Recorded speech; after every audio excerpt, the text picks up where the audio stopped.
Hello viewers, we are going to look at center of gravity, and under center of gravity we are going to consider symmetrical section. And so we've been given this question. This is an I section, and then we're asked to determine the position of centroid for the I section above. Now if we look at in the other video I was talking about symmetrical section, but this one is symmetrical about the y-axis. This is y and this is x-axis. Now what it means is if you divide this,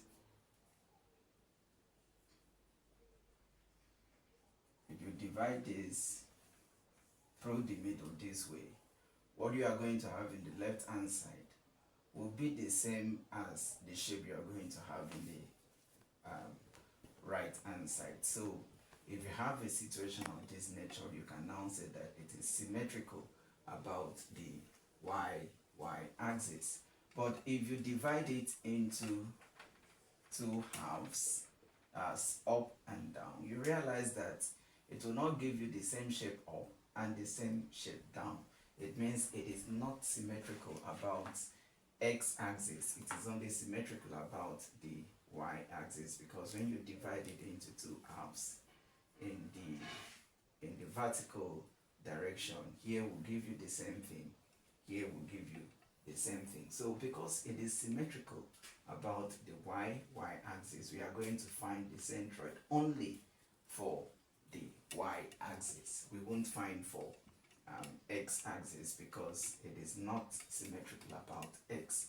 And once we are given this question, first thing if we understand this is an I section, so the first thing is we have to name the bars. And this one is called, this is a flange, you call it top flange.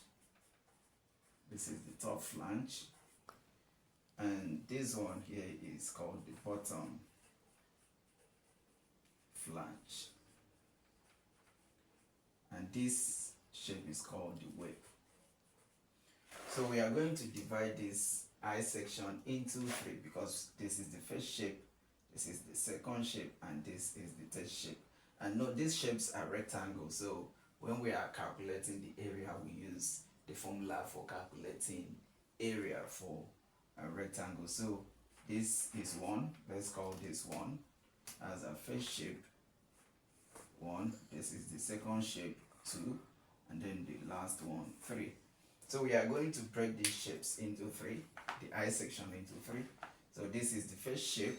From here down to this point is 15 cm, that's why we're having it.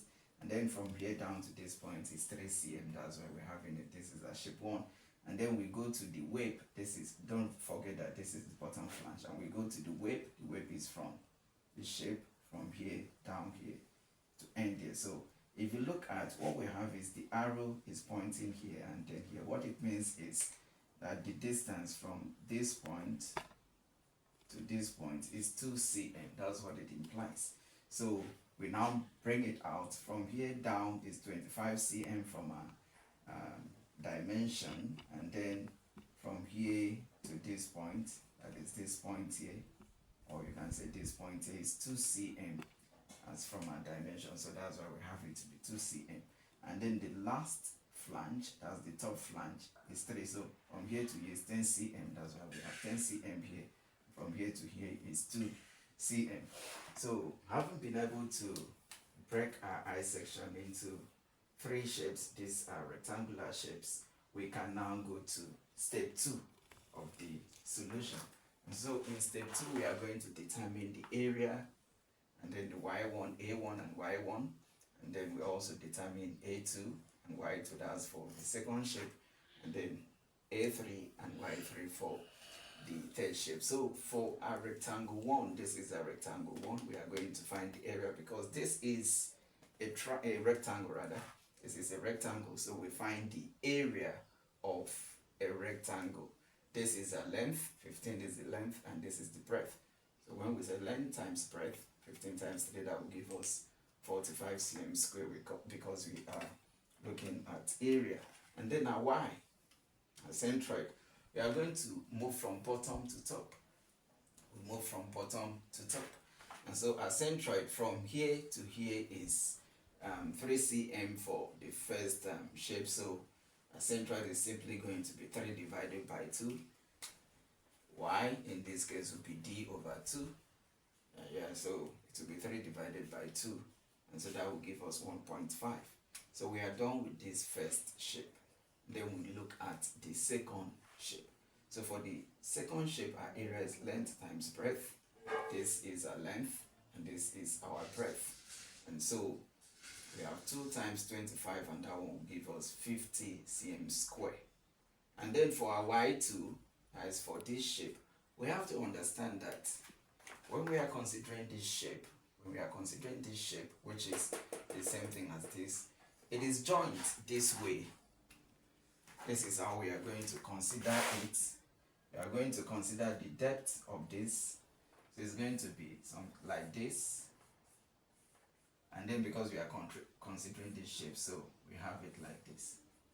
So when we are trying finding y2, is going to be, this is 3. This is 3. This is 3 cm. And we know that this is 25 cm. So if we want to determine our y2 for this shape, we are going to take this first, which is 3 cm. So that would be 3 plus, and then 25 divided by 2. That is how to determine y2 for this second shape, because we are moving from bottom to top. So when we have that, we are going to have 3, which is this, which is the same thing as from here to here. And because this shape is attached to this one at this point, and we are moving from bottom to top, so it will be 25. So when we say 25 divided by 2, that will give us 12.5, and then we added our y2 will now become 15.5 cm. So the next thing is for us to now consider rectangle 3. And so for our rectangle 3, we have our area, because we're looking at area to be length times breadth, and our length is 10 cm, the breadth is 2 cm. So when we say 10 times 2, that gives us 20 cm square. And then to determine our y3, like I said, we are moving from bottom to top. And so it's going to be this, the depth of this plus the depth of this plus this divided by 2. So let me draw. So we are going to have this, which is this other shape, plus this other shape, plus this other shape. So this is 3. This other one is 25. And this depth, last one, is 2. So for us to determine our y3 would be this shape, this length 3, plus this length 25, plus the main one that we are looking at, that shape 3 divided by 2. Okay, sorry, it's 2. Actually 2 divided by 2. So that's why it's possible for us to have that our y3 at this point is 3 plus 25, that is 3 here, which is the same thing as 3 here, plus 25 here, we are looking at depth, plus 2 divided by 2. And so that one will give us 3 plus 25 plus 1, and that will give us 29 cm. And so when we are done with that, we now look at the centroid. So we say let the centroid in the y section be y bar.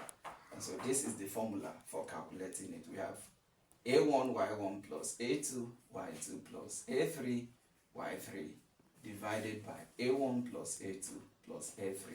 And so we have to bring in these values into this equation.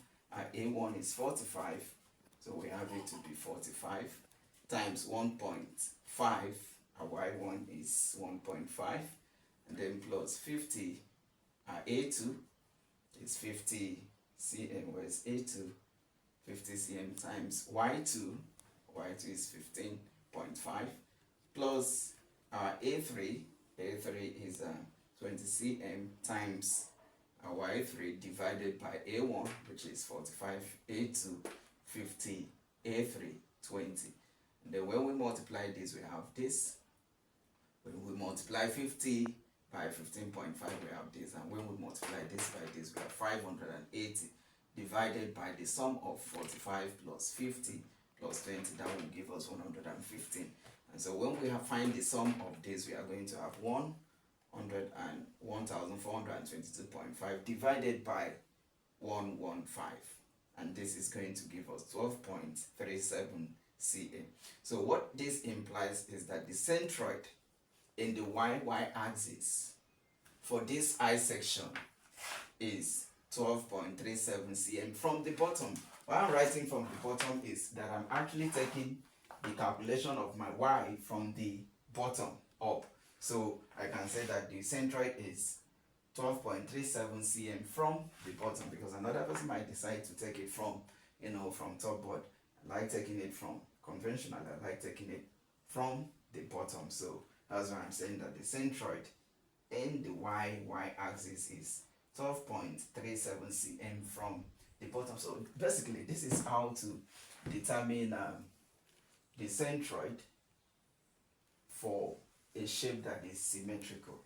I want to repeat again that because this is symmetrical about the y-axis, because when you divide this from this line into two, we are going to have the same thing in the right hand side and the same thing in the left hand side, and this is y-axis.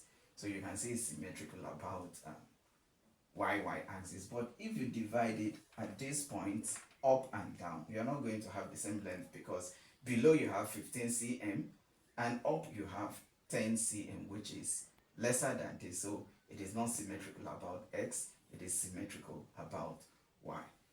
Thank you.